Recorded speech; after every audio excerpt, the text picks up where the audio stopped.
Welcome to the Echo Essentials podcast. I am Chris Pekarski. And I'm Dave Dale. We have another of our campaign interviews for the federal election coming up, and this time it's Liberal Pauline Rochefort, East Ferris mayor, who's looking at representing Nipissing, Timiskaming in Ottawa. Yeah, and the episode is really interesting. I thought it was, we had a certain amount of time, and it was fast, very much similar to when we talked to her, how I felt about the debate, which was the day before she came in. And it was a tight interview. We had talked a lot about the Liberal leadership and the change and the swing of polls. A lot of it was about also potential prime minister or current prime minister, Liberal leader Mark Carney. Mm-hmm.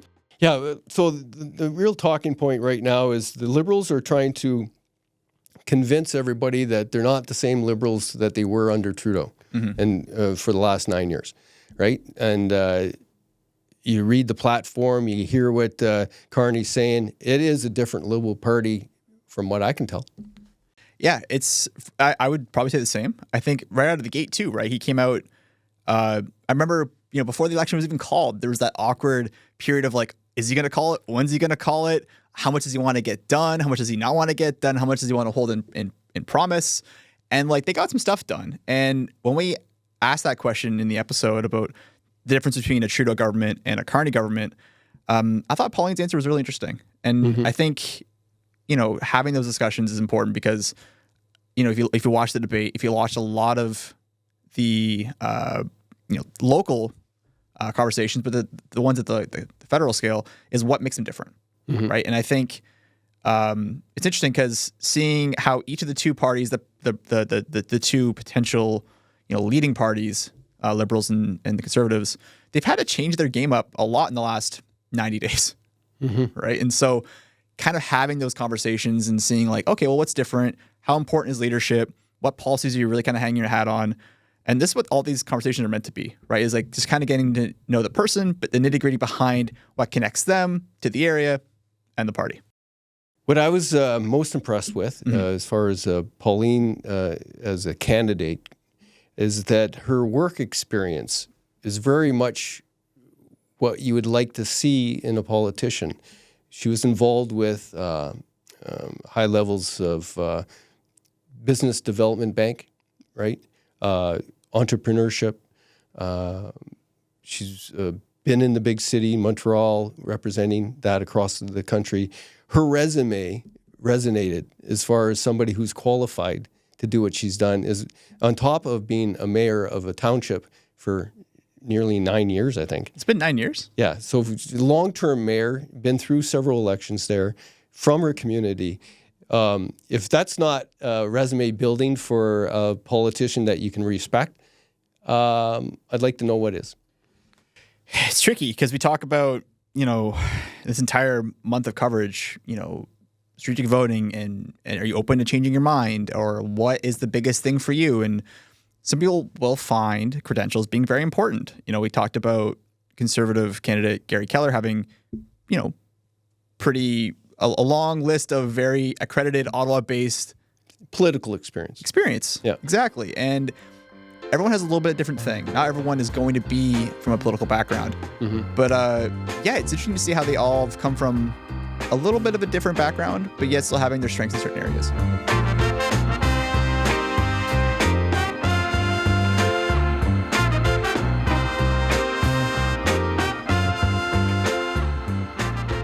We're continuing our federal election interviews with the Liberal candidate, Pauline Rochefort. Thank you very much for coming. Good morning. It's a pleasure to be here. Right on. Fresh off the debate.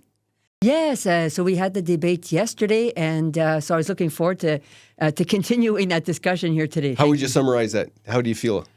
It was good, actually. I thought the questions were excellent. It was short, and I have a tendency to speak quickly, and with my hands sometimes, and so I found that part a bit challenging. So next time I would work more on summarizing. Okay. That's good. I'm going to cut you off like Clark did. Okay. And we're going to get right into it. And yeah, I mean, I think I watched the debate last night. I thought the hour was very tight. I mean, Dave and I talked about this prior.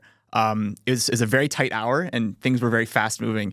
How do you, when the questions are coming, when you are given the order, like how much prep are you given up to that point in terms of like the questions, the format? How do you get yourself ready in that position? So there was no preparation. The questions aren't given ahead. So Okay. you basically, you have no idea what are the questions that will be asked. And so basically it's a matter of, as you knock on doors, what are the issues that people are bringing forward? And you can anticipate that that's probably what you will receive as questions in such a format. So that was overall, I think overall was a fair representation. Just the internet one, overall I was surprised by that one. I mean, it has been a major issue, and it's less now as there's been tremendous progress that has been made throughout the Nipissing territory. Actually, in Timiskaming, it's in Timiskaming that I find there's going to be more work on internet. But overall, in Nipissing, we've made great progress. Mm-hmm. I still don't have it in East Ferris. Yes, I know. I should have said that. I know that section of the. You're right. I'm stuck with Elon Starlink right now, just so I can upload in the same day. Yes, so it's not perfect, but overall, and I know you're aware of that. So. Let's listen to your background and hear a little bit about yourself as a person and your professional development towards this time in your life where you're running for political office at a higher level. I know you're a mayor of East Ferris, but this is a big jump. I certainly, as a mayor, one of the things that I tried to identify yesterday was the fact that you're also very involved, especially at a city level, with the organizations that serve our territory. So the district of DSAP, as we call it, the health unit, Castle Home. So those are all organizations that we are part of, that we participate in.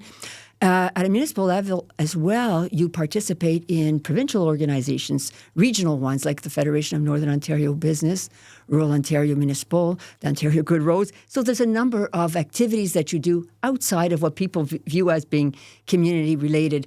And so it really exposes you to all of the issues. They all come at a municipal level. It's always a very enriching experience to serve at a municipal level. So you get the issues from a provincial and both a federal level.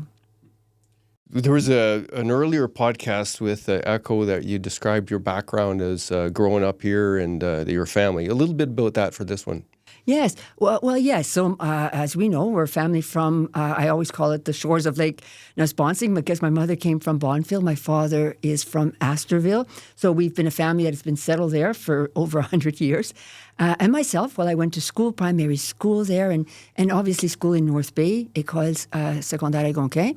And when you're in Astorville, just as all the surrounding communities, we do everything in North Bay. So basically, we are Nipissing residents in that respect. So I went on to, once I graduated from my first degree, and I went on to work with Grand Council Treaty Number 9. Actually, Jean-Jacques Blais had asked me to work for him, but my husband was with Redpath at that point, and they were building the Dome Mine in Timmins, so we went to Timmins. And that's when I joined, or I was recruited by Grand Council Treaty Number 9 to work as an economic development officer through their territory. And so following that, I was recruited by what was then the Federal Business Development Bank and has become the Business Development Bank of Canada. And with them, I traveled throughout northeastern Ontario pretty well, Timmins, Sudbury, North Bay, and I did a lot of things with them, especially, I started a lot of things actually. Back then, there was no focus on entrepreneurship. There was no programming, like we now see. And so I did a lot of that. I did a lot of, actually, you work with businesses. And so from there, I was noticed by my employer, head office. And so I went on to Montreal, worked across Canada in different positions, and I grew in that organization where I became an executive and did a number of things. And so it was a very rich experience where I got to tackle or take on a number of functions. I was recruited by the Canadian Wood Council to serve as president of the Canadian Wood Council. So this is an organization that represents all Canadian wood product manufacturers across Canada. And at that point, they were involved in the trade dispute with the United States. And it was a very bitter and hard dispute with the United States. So we were involved very much in protecting the use of wood in construction in North America. It brought me to Louisiana after Katrina, So there was a lot of work in the United States because a lot of the wood products also flow to the United States. Programs like Woodworks that we've heard of. I mean, there's a North American component to that. And so basically then my husband retired. We returned here. I then went on to Nipissing University. They hired me as the executive director for advancement. I started a biomass innovation center for the North because of my connection with the wood industry. And so then I finished by saying, well, I joined the family business, which is politics, because, in East Ferris, as the mayor of East Ferris, my family has been very involved for years. My uncle was the longest-serving mayor. He still lives. He's 97. He's at the Empire. And so I followed in those footsteps. So that's a little bit of a recap. Thank you for for asking. What was the most uncomfortable moment in the debate yesterday? Well, certainly, I think for me, it was on the issue of crime, because I realized that in the downtown core, it is, and I understand that there's a sentiment in our community where people are concerned and worried, and so I basically indicated, and the statistics are there that indicate that as a country, we are safer than what we were back in the 1990s, and so if you follow that, we know that as a country we are safer in terms of various cities. And even for North Bay, there is an index that's called the Crime Severity Index that follows the number of crimes in various cities, and North Bay has that. And we had a high during the pandemic in 2020. But since then, the North Bay Police Department have been very active at driving down crime in our community. And so we've seen year after year, and that's why the North Bay Police Chief has put out a report that highlights the fact that there's been a substantial annual decrease. And he'll be speaking at the Chamber of Commerce in May and bringing forward that information. But equally, because we have a specific issue in the downtown core and we know that it's been well documented by the Chamber of Commerce. I mean, they've highlighted the issues related to vandalism and so on. And so they've really put forward a lot of recommendations, many on the side of, health, the need for a lot of provincial yes. responsibility there. Thank you, Dave, for saying that. Yes. So basically, I commented on that. Yeah. And because as well here, the question was asked about crime. So I should have also said that in politics, you need to keep your lanes. Yeah. But just wanting to highlight, the evidence. So when you were given that answer, my reflexive sort of analysis was that might be true and rational and logical, but that's not the right political answer, right? And knowing that the municipality and the province, those are the responsibilities for local crime, and very much so. The right answer would be, yes, we're going to fight crime.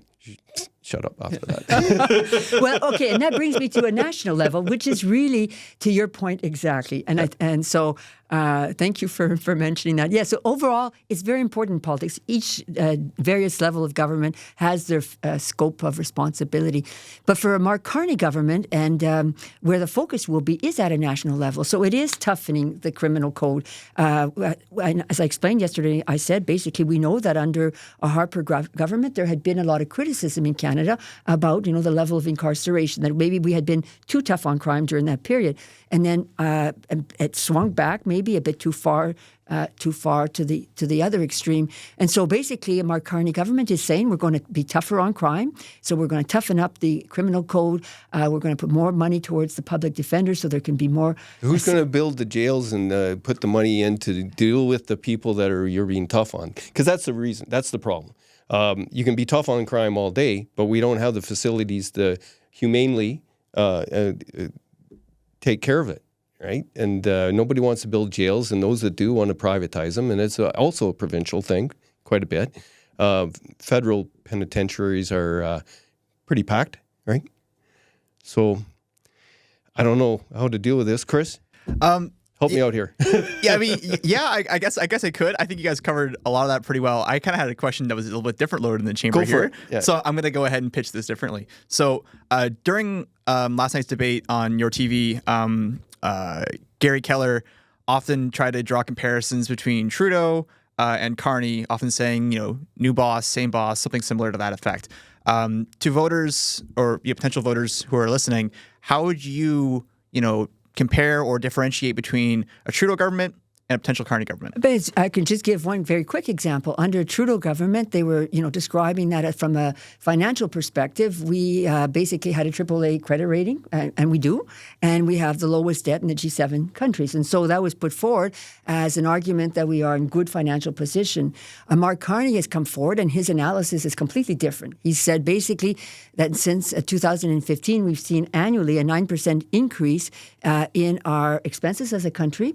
We've seen a growth in the public service of 40% in this past decade, and he says that's completely unacceptable.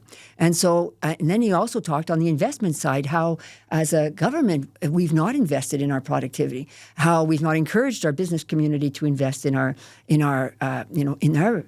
productivity. And so we've had a slump in our country when it comes to productivity. And so he puts that forward. So completely different analysis, completely different starting point. And that's why I say to people, compared to 5-6 months ago, this is no longer the same Liberal government. It's a completely different direction, completely different viewpoint. It's grounded on, facts, very strong facts, financial facts. And basically his whole strategy of the Liberal government is all about growing the right, economic prosperity, developing trade, investing in our businesses. And so it's a very, very strong campaign and on that side, because that's the only way. I mean, there are, we talk about the cost of living. It's a real issue for many people. And I said last night that on the debate that a third of our population in our community live on after-tax dollars of $40,000 or less. So these, and so some people live okay on that and they make ends meet. But it can be challenging if you have a family. And so basically, though, we can't cut taxes. We need a certain level of revenue as a country right now at this point. What we need to do is grow that other side so that eventually we can bring our costs down as a country and bring tax relief where it's needed. And so that has to be our focus right now. And there's a race. There's a race around the world right now for so many, for critical minerals, for natural resources. So it is our time to really step up to the plate and to be that superpower. So a Mark Carney government, coming back just to finish the financial analysis, has talked about changing the way we manage our finances, more like on the operational side. So we will manage that and we will balance that. On the capital side, this is where we will work with fiscal tools, incentives, and we will invest in our country. We will, and so I find that very refreshing, very different, and so for me, Mark Carney is really, he brings that knowledge, that expertise. Okay, if I can actually, I want to kind of continue off that because we recently polled some of our Echo Essential newsletter readers regarding some of their bigger topics that they're concerned with this federal election, and one of them was the cost of living. So, people like myself who are finding it a little more challenging to afford groceries or, where the potential timeline is when I can buy a house, those conversations are different now, and it's difficult. So to voters who are in my kind of age bracket, which I will not disclose how old I am for those who are watching, what would you say to them in terms of like making that work for them? How can you get them there? So two things. So basically, as I meet people that speak to that issue, for them, many of them, it's very important that we don't touch any of the benefits, that we not take down any of the dental care, the health care, the social benefits, child care, very important, child care, national food programs. All of those are elements that they value, and that also applies to people that are self-employed that don't have benefit programs. So I find that is very strong. But on the housing side, I mean, this is a big component of the Mark Carney platform as well. It is the richest component. The various parties, the Liberal platform for housing is the one that has all of the elements that we require as a society to meet our needs for affordable housing, for rent geared to income. And so last night I made a mistake actually on the debate. I was mentioning that a third of our population in North Bay and an area is about a third, so Bay people renting. But the DSAB have done a study that highlights the amount of affordable housing that we will require and rent geared to income for the next decade. And I said 45,000, and it's 4,500, and I just added a zero there. And so I apologize for that. But that means that if you take that and the amount of single-family homes that we require, I mean, that's easily 5,000, 6,000 units in the next 10 years. Last year, so break that down for 10 years, that's about 500 or 600 units, even 700 units, okay, dwellings that are required. Right now, as a city, we built last year 99 or 100 units. So the ramping up that's going to be involved here to meet our need is substantial.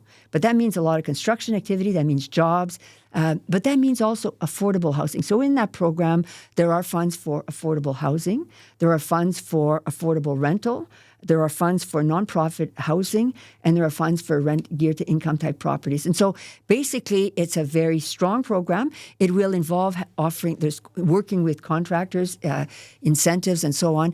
But as I said, the city of North Bay is already taken steps. It's already working its way down that lane because the city received $10 million, I'm so sorry, $10 million from the recent Housing Accelerator Fund to start to work on removing barriers, like all zoning issues. And so the city did a plan of what they need to do to be able to move forward and build more aggressively in our community. So that's been put forward, and they received the funding for that. The provincial government has put money towards that, have put over $1 million for the infrastructure, roads and the septics and so on that are required. And then the mayor received the strong mayor powers, and those strong mayor powers are for that. Like, I mean, we've read recently in the news, they've given them to other communities, and it's really about construction. It's about saying we need to build. So fix your bylaws, fix your zoning regulations, your building standards so that we can build in our country. And so that is meant to bring more affordable housing drive down the price of housing. And it comes with, you've heard on the GST, removing the GST and so on. So that definitely is work that is underway, and I think that will be very attractive for our community. I actually have one more question, if I can. Go for it. So we talked earlier, we alluded to the difference between a Trudeau government and a Carney government, and the recent swing that we've seen in polls. And Dave and I have talked at length, and we'll continue to, about polls and their authenticity, their predictability. In all of your door knocking in the last little while, I mean, things have changed for the Liberal government federally. What conversations are you seeing happen, with constituents, with voters, in terms of like where they sit, what their key concerns are? Because we just talked about tube. What else have you heard out there? So I mentioned yesterday that it depends on the door you knock on. And I say that because, you knock on doors of citizens. And so for them, leadership is the big issue. Everyone I find is watching the news, they're listening, they're informed, they want to speak about, USA, Donald Trump. But certainly there as well, there's issues of housing, cost of living, healthcare, and the environment. So basically, there's a myriad, but I would summarize maybe on those four. Then when you knock on the doors of businesses, they're very concerned. There's some varies here as well, but the tariffs. But here I found the biggest issue has been staffing, labor, the lack of available labor. And then as well, when you knock and meet with municipalities, we have over 30 in our riding. For them, it's the infrastructure gap. Like the city of North Bay will report that they have a shortfall in their ability to fund infrastructure of $27 million right now. And so they all have infrastructure gaps given, the climate issues and so on. So, but then again, some of them, it's, the urina roof. Another, it's the culvert that they need to change. So it varies. And then our college, our university, our air base, our airport, it varies, our hospital. And finally, the nonprofits. They're very important to the well-being of our community, right? Senior clubs or the various clubs that provide cultural activities. But overall, for them, it's funding. It's, their ability to continue the funding that they have. So, as I say, it's a variety of issues. I have found overall that there is strong support for Mark Carney. And as I say, I don't pick the color of the door. We knock on doors. We have maybe segmented, in terms of, various communities and who's, from the polls, the historical polls. But overall, I'm finding quite a bit of receptivity for Mark Carney. What's it feel like in East Ferris to knock on the door as the mayor, but a candidate for Nipissing Timiskaming, and you find out your neighbors dyed in blue conservative, and they don't want to hear from you? Yes. But I haven't knocked on any doors in East Ferris. I don't want to put people in. So that's actually a community I have not knocked doors on. I'm hoping that they know me, and obviously in that sense that I will be able to count on a majority support. But that is the beauty of an election. People view the world differently, and we need to have people that view the world differently. And I respect that, and I understand that, and I appreciate that. I've always believed in situational leadership to some extent. And I have mentioned in the past that I have voted Jack Layton myself at one point. And I voted locally, depending on the community that I lived in Canada. I voted as well, I've supported Brian Mulroney at one point. So I've always tried to vote. It's hard to say. No, I was trying to pick. No, it was not actually. Because he was at that time he was fighting for the Meech Lake Accord. He was fighting for Charlottetown Accord, and so those were important files for me. As a true Canadian, I wanted our country to be unified, and I appreciated the way he was leading that battle. That leads me to the question. The Conservatives I talked to, they're packing up, moving to Alberta, and they're leaving Canada if they don't get Poilievre elected. What do you say to something like that? Well, certainly. It's not about doing away with the oil and gas industry. We've had record-breaking shipments of oil last year to the United States. We know now that the Trans Mountain Pipeline is open and is available for shipments to Indo-Pacific countries. And we know that those countries are knocking on our doors. And so there's tremendous opportunities for oil industry. There's a need in the world for oil. And so it's about diversifying our markets, as we know. But even for gas, right now in the summer, the Kitimat LNG export terminal will be opening. That's a major accomplishment for our country. It's a project that started under a Liberal government, but actually was developed and finished under an NDP government. And it's going to be shipping liquefied natural gas that's stemming from Saskatchewan and Alberta to Malaysia, to South Korea. And so very much a project that we've not heard a lot yet about in Canada, but it is front and center. And there's tremendous opportunity there to double. And so it's led by Shell, and Shell has said that they are interested in moving to a second phase, but let's get the first phase out the door. And so it's about diversifying our markets. And Mark Carney, when it comes to our economy, has a very strong platform that aligns, I think, with what Albertans wish and would like to see. And so we need to ensure that it's fully communicated. There's a lot of disinformation out there, and it is difficult and it is disappointing to see. And I say that because I find that it's, we need to have factual information. And I suspect it's going on it's very strong in Alberta as well. But certainly under Mark Carney government, it's about, diversified customers for oil and gas. It's about growing our clean energy sector, and so starting with our critical minerals, and there's around the world. It's a global transition, as we've said.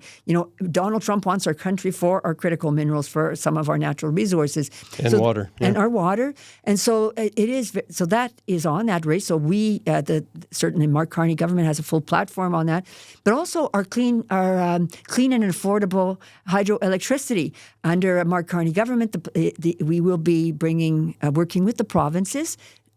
Bringing electricity from the east to the west so that every Canadian can have access to clean, affordable electricity. But certainly Mark Carney has said it's working as well with the provinces. This is very much a commitment that he's made, that he doesn't make... Seems like Ontario's on board. Yes, Ontario would be... Carney. For Carney, very strong supporter, absolutely. Seems like it. Yes, certainly. What's that all about? And we're going to wrap it up in a bit. Okay. But I'm very curious about what you know about Ontario, seemingly as a province, as that government. They're taking a shine to Carney rather than Poilievre.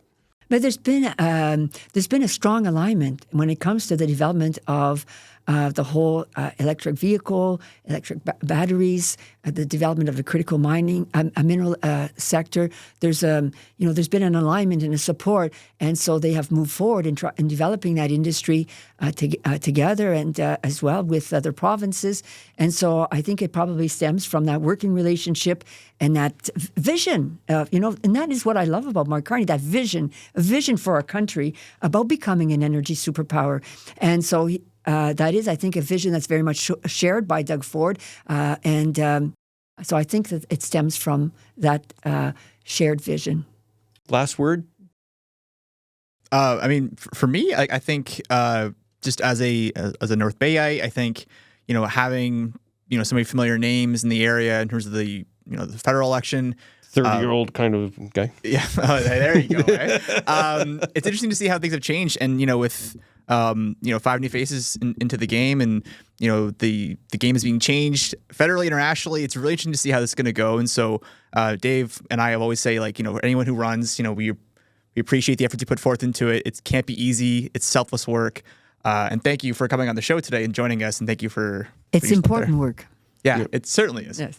It's the most momentous election in most people's memories and lifetimes as we stand here today. So it's very responsible for you to run, and I think you're doing it well. I like the way you handled Mr. Keller's poke about the increasing taxes in the East Ferris. You handled that well, so it was good. I'm wishing you luck going forward. It's going to be a long haul, so I look forward to future conversations. Thank you. Right on. Thank you. Thank you very much.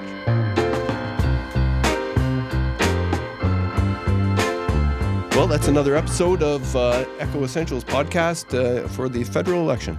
I'm Chris Pekarsky. And I'm Dave Dale. Please join us with a comment and like and share.